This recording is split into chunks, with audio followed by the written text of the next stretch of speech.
अस्सलाम वालेकुम dear students. उम्मीद करता हूँ कि आप सब लोग ठीक होंगे। बच्चे, जिस तरीके से हम चैप्टर नंबर 5 डिस्कस कर रहे थे और चैप्टर नंबर 5 में हमने लास्ट टाइम डिस्कस किया था 2 डायमेंशनल अरेज, और 2 डायमेंशनल अरेज से पहले हमने डिस्कस किया था 1 डायमेंशन या सिंपल अरेज जिसको हम कहते हैं। तो बेसिकली चैप्टर नंबर 5 में टोटल जो हम पढ़ते हैं वो 2 टॉपिक पढ़ते हैं, एक एरेज और एक स्ट्रिंग्स। अब एरेज क्या होते हैं थोड़ा सा रिकॉल करते हैं लास्ट लेक्चर्स को। एरेज हमारे पास continuous group of memory locations होते हैं जिसका एक नाम होता है, और उस continuous group of memory locations में हम एक किस्म के एक टाइप के वैल्यूज़ को स्टोर कर सकते हैं। सो फॉर एग्ज़ाम्पल हमारे पास एक एरे है और उस एरे का नाम लेट सपोज ABC है, तो और उसके अंदर मैं 5 वैल्यू स्टोर करता हूँ, तो वो कुछ ऐसे होगा कि इस तरह की एक एरे बन जाएगी, ठीक है। और उसके अंदर 5 लोकेशंस, 5 अगर मैं 5 वैल्यू स्टोर करता हूँ तो अब इसके अंदर 5 वैल्यूज़ बन गई हैं, तो एरे के जो फर्स्ट एलिमेंट का जो एड्रेस होगा वो हमेशा 0 से स्टार्ट होगा, इसका 1 होगा, इसका 2 होगा, इसका 3 होगा और इसका 4 होगा। याद रखें, एरे के जो फर्स्ट एलिमेंट का एड्रेस होगा वो हमेशा क्या होगा, वो 0 होगा। अब इसके बाद हमने पढ़ा था 2 डायमेंशन एरेज। अब 2 डायमेंशन एरेज क्या होते हैं? 2 डायमेंशन एरेज बच्चे हमारे पास डेटा जो जिसमें होता है वो टेबल के फॉर्म में स्टोर होता है।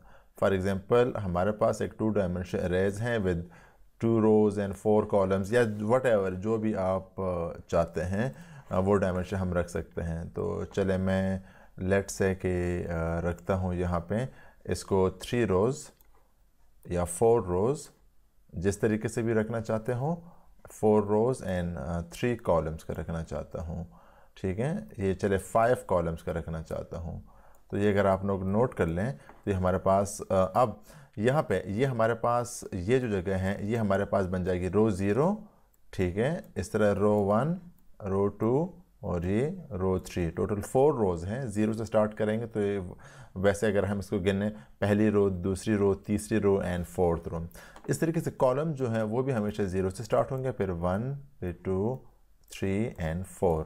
तो हमारे पास यहाँ पे 5 कॉलम्स हैं। कैसे? पहला कॉलम, दूसरा, तीसरा, चौथा एंड 5वां कॉलम।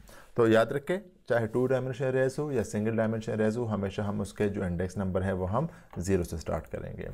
आज जो हमारा टॉपिक है वो है स्ट्रिंग्स। अब स्ट्रिंग्स क्या चीज़ हैं बच्चे? एरेज के अंदर तो हमने स्टोर कर दिए थे वैल्यूज़, इंटीजर टाइप के, फ्लोट टाइप के। अब स्ट्रिंग और एरे तकरीबन एक जैसा ही हैं, लेकिन स्ट्रिंग के अंदर हम सिर्फ कैरेक्टर स्टोर करेंगे। तो स्ट्रिंग की डेफिनेशन क्या है? A string, a sequence of, string की डेफिनेशन पढ़ते हैं। स्ट्रिंग की डेफिनेशन है कि a sequence of characters, this is a simple definition of string, कि हमारे पास सीक्वेंस ऑफ कैरेक्टर होता है। क्या मतलब? देखिए बच्चे, हमने चैप्टर नंबर 3 में हमने देखा था कि अगर मैं इंटीजर कैरेक्टर टाइप का एक वेरिएबल डिक्लेयर कर देता हूँ, फॉर इंस्टेंस कि मैं ऐसे कैरेक्टर टाइप के एक वेरिएबल डिक्लेयर करता हूँ, लेट से कैरेक्टर टाइप का एक वेरिएबल है v या VAR, ये मैं डिक्लेयर करता हूँ। तो पहली बात, ये मेमोरी में कितनी जगह ऑक्युपाई करता है? ये मेमोरी में जगह ऑक्युपाई करता है 1 बाइट की। दूसरी बात, इसमें मैं क्या स्टोर कर सकता हूँ? कैरेक्टर स्टोर कर सकता हूँ। कितने कैरेक्टर स्टोर कर सकता हूँ? मेमोरी में ऐसे एक जगह बन जाएगी और ये जगह मेमोरी में 1 बाइट की जगह लेगा, और इसके ऊपर आप सिर्फ और सिर्फ एक ही कैरेक्टर स्टोर कर सकते हो। फॉर एग्जांपल, अगर आपने इसके ऊपर स्टोर करना है येस या नो या ओके, या आपने स्टोर करना है अली, तो इस पर स्टोर नहीं हो सके। क्यों? अगर मैंने अली स्टोर करना है तो मुझे 3 वेरिएबल चाहिए होंगे, वेरिएबल 1, वेरिएबल 2, वेरिएबल 3। क्यों 3 क्यों चाहिए होंगे? क्योंकि एक कैरेक्टर टाइप के वेरिएबल पे सिर्फ एक ए स्टोर हो सकता है। दूसरा मैंने इस पर एल स्टोर करना हो तो दूसरा वेरिएबल लेना पड़ेगा। इस तरीके से आई स्टोर करना हो तो मुझे एक तीसरा वेरिएबल लेना पड़ेगा।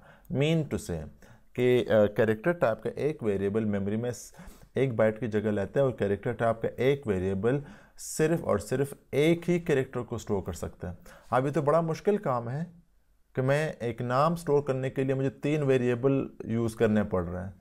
तो फॉर एग्ज़ाम्पल अगर मैं एक लफ्ज़ है, इंग्लिश के एक लफ्ज़ है, मान लीजिए कि मैं एक लफ्ज़ है बुक, ये स्टोर करना चाहता हूँ कंप्यूटर में, तो मुझे 4 वेरिएबल चाहिए होंगे। क्यों? क्योंकि एक जगह पे तो सिर्फ स्टोर हो जाएगा बी, ठीक है, अगले जो वेरिएबल होगा उस पर ओ स्टोर हो जाएगा, अगले वेरिएबल पे भी क्या स्टोर हो जाएगा, ओ स्टोर हो जाएगा, और अगले वेरिएबल पे स्टोर हो जाएगा के। ये तो एक लफ्ज़ स्टोर करने के लिए, एक वर्ड स्टोर करने के लिए मुझे इतने सारे वेरिएबल लेने पड़ेंगे, ये तो बड़ा हेक्टिक काम है। तो इसके फिर हल क्या है कि हमने स्ट्रिंग बुक के C++ ने एक न्यू कॉन्सेप्ट स्ट्रिंग इंट्रोड्यूस करा दिया। स्ट्रिंग क्या चीज़ होती है? स्ट्रिंग की डेफिनेशन है कि हमारे पास सीक्वेंस ऑफ कैरेक्टर्स। अब सीक्वेंस ऑफ कैरेक्टर्स से क्या मतलब है? फॉर एग्जांपल अगर हम बात कर लें कि let's suppose my name is ABC, this is a string, इसमें एक पूरे कैरेक्टर है हमारे पास, एक सीक्वेंस है। या फॉर एग्जांपल ये सेंटेंस बजाते खुद string the sequence of character, ये खुद एक स्ट्रिंग है। या for example I am living in Pakistan, तो ये जो मैंने सेंटेंस बोली इसमें मुख्तलिफ कैरेक्टर्स हैं और इस सीक्वेंस में है, ठीक है, तो ये एक स्ट्रिंग बन जाती है। ये आसान अल्फाज में कि एक जो सेंटेंस है या जो एक लफ्ज़ है या जिसमें एक से ज़्यादा कैरेक्टर हो किसी लफ्ज़ में, तो वो बन जाता है हमारे पास string. In C++, character string is stored in one dimension array of character data type. Means कि जब मैं एक array डिक्लेयर कर देता हूँ और वो भी किस डेटा टाइप की, कैरेक्टर डेटा टाइप की array डिक्लेयर कर देता हूँ, तो वो कहलाता है array। क्या मतलब? फॉर एग्जांपल जब मैं कैरेक्टर इस तरीके से कैरेक्टर डेटा टाइप की एक array डिक्लेयर करता हूँ, array का नाम let's suppose x y Z, और मैं चाहता हूं कि इस एरे के अंदर 10 कैरेक्टर स्टोर होंगे। क्या स्टोर होंगे? क्योंकि मैं चाहता हूं कि कैरेक्टर मैंने स्टोर करने हैं कहां पे, XYZ एरे में, और कितने कैरेक्टर स्टोर करने हैं, 10 कैरेक्टर स्टोर करने हैं। अब याद रखिएगा कि मैंने जगह जो रिज़र्व की हैं वो ऐसे जगह रिज़र्व हो गई, 10 कैरेक्टर्स के लिए जगह रिज़र्व हो गई। ये हम बना देते हैं 1 2 3 4 5 6 7 8 और ये 9 और 10 जगह बन गई। लेकिन याद रखिएगा ये जो लास्ट जगह हैं, ये जो लास्ट हमारे पास एलिमेंट हैं, ये जो हमारे पास एरे का जो लास्ट इंडेक्स है, यहाँ पे हम वैल्यू स्टोर नहीं कर सकते। अब सवाल बनते क्यों नहीं कर सकते? मैंने तो कहा था कि मेरे लिए 10 कैरेक्टर की एक एरे डिक्लेयर कर दे, ठीक है, या 10 अल्फ़ाबेट्स की एक एरे डिक्लेयर कर दे। लास्ट एलिमेंट पे आप वैल्यू स्टोर नहीं कर सकते। अगर आपको 10 ही एलिमेंट स्टोर करने हैं तो बच्चे आपको फिर एरे का साइज़ क्या रखना पड़ेगा, 11, हमेशा एक ज़्यादा। अब इसकी क्या ज़रूरत पड़ती है, वो अब आगे आंसर आएगा। ये एक आपका एक MCQ भी बन सकता है। Each element of character string holds 1 character. अच्छा, ये हमारे पास एक स्ट्रिंग अरे है, ये इसका हर एलिमेंट के अंदर एक ही कैरेक्टर स्टोर हो सकते हैं। अब लेट सपोज मैंने स्टोर करना है वर्ड कंप्यूटर। क्या स्टोर करना है? कंप्यूटर। तो यहाँ पे स्टोर हो जाएगा C, यहाँ पे O, यहाँ पे M, यहाँ पे इस तरीके से P, यहाँ पे U, T, और यहाँ पे ये E स्टोर हो जाएगा और यहाँ पे R स्टोर हो जाएगा। तो this is called sequence of characters. String क्या चीज़ है? Sequence of character. बजाय इसके कि आप ऐसे C के लिए अलहदा वेरिएबल ले लें, O के लिए अलहदा वेरिएबल ले लें, M के लिए अलहदा कैरेक्टर टाइप एक वेरिएबल ले लें, हमने कैरेक्टर टाइप की एक एरे ले ली। और एरे क्या चीज़ है? Continuous group of memory location. देखिए ये continuous group of memory location है हमारे पास। स्टिल हमारे पास क्वेश्चन पेंडिंग है कि यहाँ पे ये जो लास्ट लोकेशन वैल्यू क्यों नहीं स्टोर कर सकता। अभी इसका आंसर आ जाएगा। All the string end with a special character, ये चीज़ बुक में अंडरलाइन करें। All the string ends with a special character known as null character. जितने भी स्ट्रिंग, लेट सपोज आपने एरे के अंदर वर्ड स्टोर करने कंप्यूटर, तो ये यहाँ पे एंड हो रहा है, तो यहाँ पे ये जो आपके लास्ट कैरेक्टर के बाद जो अगली जगह है, ठीक है, यहाँ पे क्या स्टोर हो जाएगा? \0 स्टोर हो जाएगा। \0 इज कॉल्ड नल कैरेक्टर। तो मीन टू से कि आपने जितने अल्फाज, जितने कैरेक्टर स्टोर करने हैं, आपको उससे एक ज़्यादा एलिमेंट चाहिए होगा।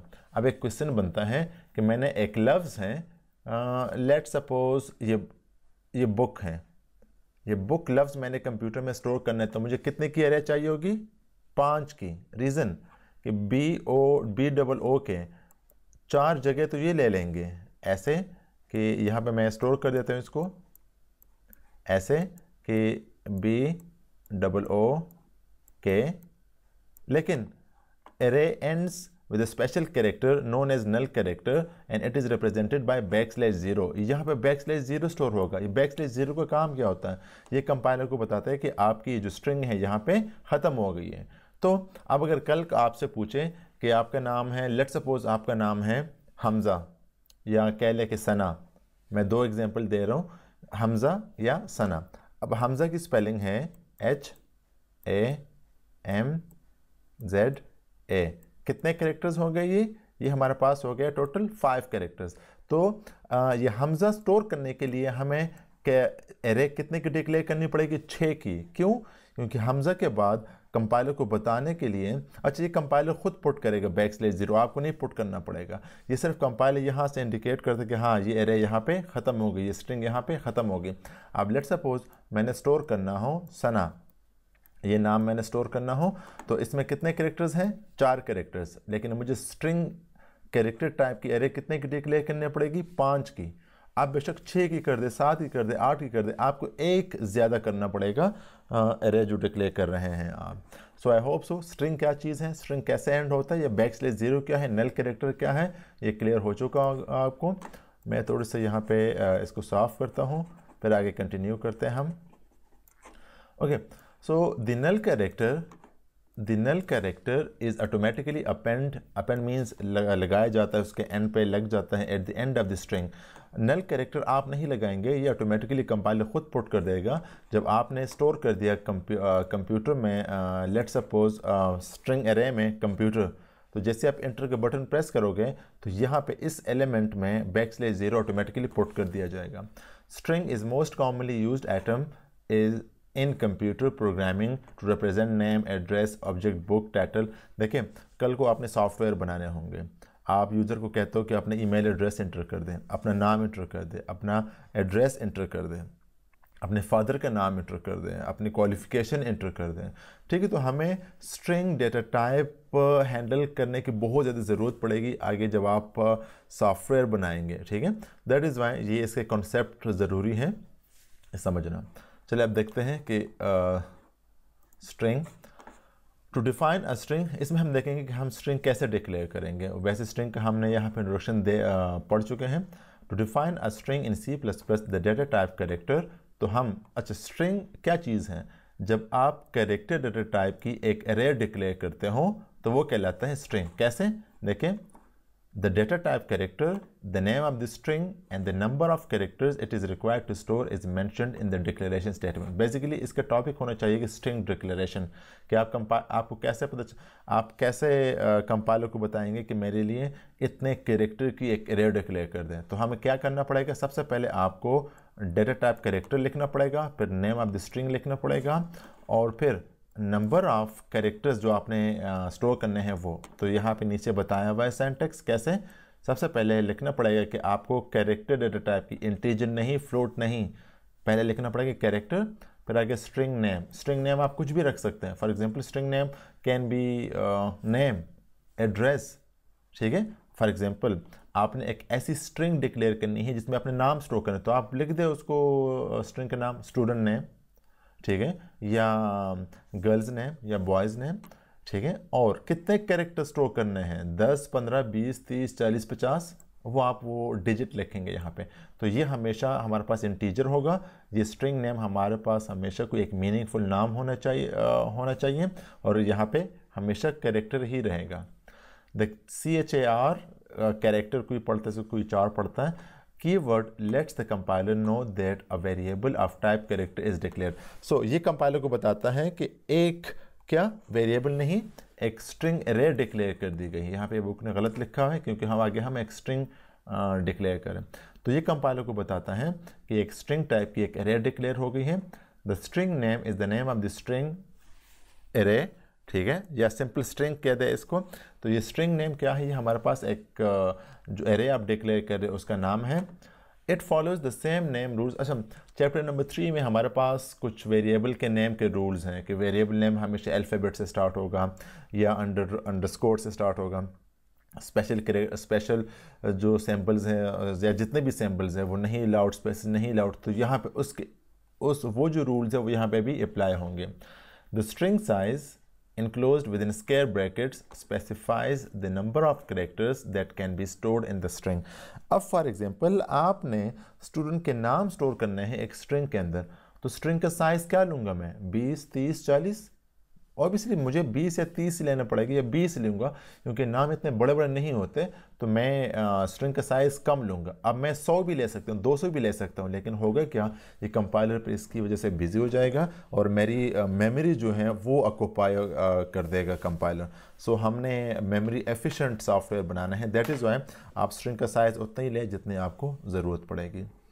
अच्छा, इसके अलावा यहाँ पे स्ट्रिंग साइज़ को आप खाली नहीं, अच्छा यहाँ पे आप माइनस में कोई वैल्यू नहीं दे सकते, ठीक है, यहाँ पे आप पॉइंट्स में कोई वैल्यू नहीं दे सकते, ये खाली भी हो सकता है और पॉजिटिव नंबर भी। अगर खाली होगा तो फिर क्या मतलब, खाली होगा तो कंपाइलर ऑटोमेटिकली, हम एग्जांपल करेंगे, ऑटोमेटिकली जब आप इसमें कैरेक्टर स्टोर करेंगे तो ऑटोमेटिकली उसका साइज़ जज कर लेगा। यहाँ पे एक और बात, since the null character is appended at the end of the string.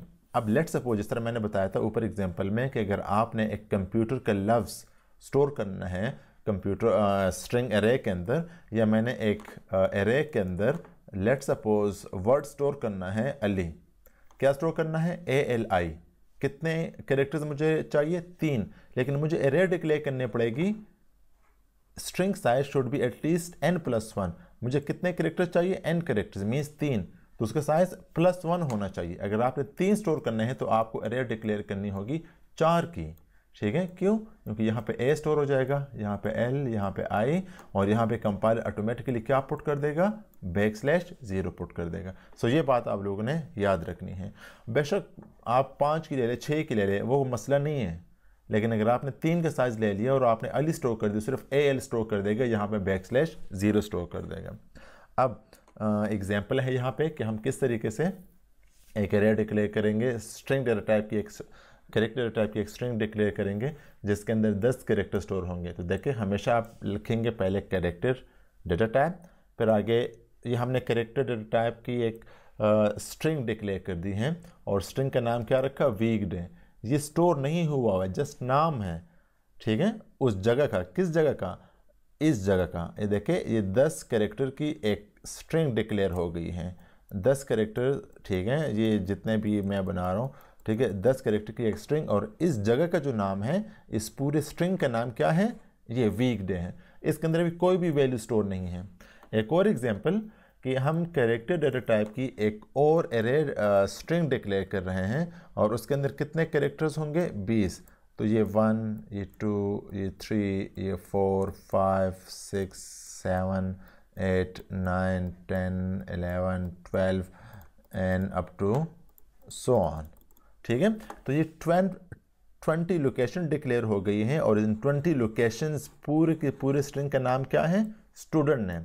इसके अंदर बाद में आप वैल्यू स्टोर कर देंगे, फॉर एग्जांपल मोहम्मद अली, तो वो यहाँ पे स्टोर हो जाएगा, 20 एलिमेंट्स हैं वो स्टोर कर देगा यहाँ पे। अब ये तो हो गया एरे डिक्लेयर, स्ट्रिंग डिक्लेयर कैसे करते हैं। अब इसके अंदर वैल्यूज़ कैसे स्टोर करते हैं, ये इंशाल्लाह हम नेक्स्ट लेक्चर में देखेंगे। सो एरे से रिलेटेड आपके पास, एरे से रिलेटेड स्ट्रिंग से नहीं, आपके पास एक्सरसाइज में कुछ क्वेश्चन है, उनको सॉल्व करने की ट्राई करें, और उससे रिलेटेड कोई भी क्वेश्चन हुआ तो आप लोग मुझे ईमेल कर सकते हैं या नीचे कमेंट बॉक्स में भी कर सकते हैं। That's all for today. अल्लाह हाफिज़।